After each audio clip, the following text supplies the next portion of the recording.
Hey there, AJ from STEMscopes Math here. Today I'm going to show you a really cool hidden gem in our mathematics curriculum called Fact Fluency. You can find Fact Fluency in any grade level, so I'll just navigate into third grade here with you for a second. And it's going to be up here at the very top above where the units or scopes appear. So you see in third grade we have addition and subtraction fact fluency and a multiplication and division fact fluency. I'll just pop into that addition and subtraction one and show you this. This is not like a regular unit where you would teach it for a period of days and then move on to something else. This is something that you'll probably be using throughout the whole school year, depending on your grade level. So in each of these drop downs here, rather than being one of the phases of the 5E model, we have a category of addition and subtraction facts that you would want to work with students on. So if we start over here with sums within 5, I want to show you that there are going to be 2 fact fluency workstations. We'll take a look at that in just a second. There's going to be 2 fact fluency games that you can download and play with students. There's going to be a fact fluency mini lesson if you wanted to do a direct instruction mini teach or small group lesson. And then there's going to be a digital fact fluency assessment. So let's start by looking at the mini lesson together.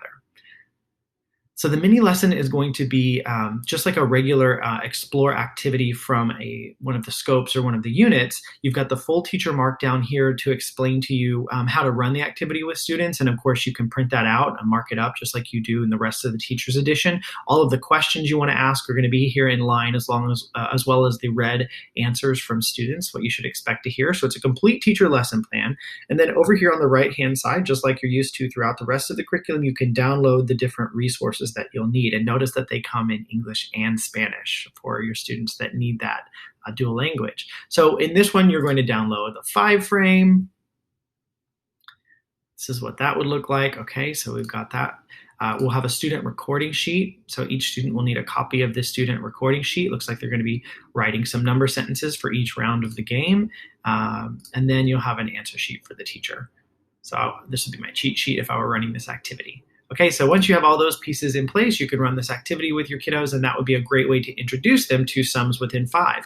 After the mini lesson, you have a couple workstations and a couple games that they can play. So I'll show you one of each just so you get an idea of what's there.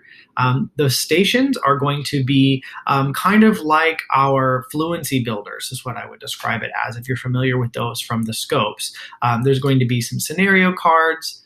So in this case, it's a making bracelets scenario, trying to connect it to a real world situation that students can relate to.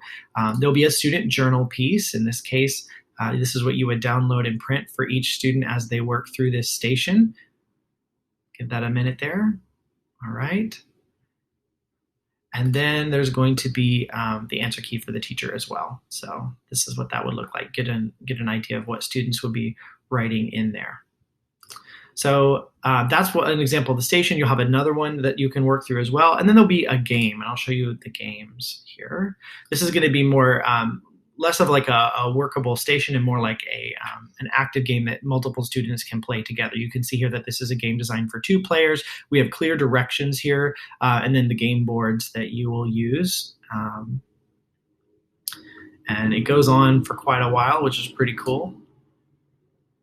Again, that comes in English and Spanish, and then this one requires spinners, so you'll have to do the old paper clip on a pencil kind of thing to do this spinner, and you've got all of the different facts that you'll be practicing in this round. So all of that is there for you. The final piece we didn't look at yet is going to be the assessment. And this is you would have to assign this particular assessment through our platform. So you would just click assign to students, and then they can log in and take the assessment. And it's not really a timed fact drill. It's just a quick assessment to run through several facts to measure whether or not students have mastered it. And so in the teacher edition here, you can kind of see what the problems are going to be. These will be called up one at a time, and the students will be entering the missing number. And I love that we are mixing up where we place the equal sign. So the direction of the equation is different throughout, which is really good for building deep student understanding. So remember, you're going to have those resources for all of these different categories of facts.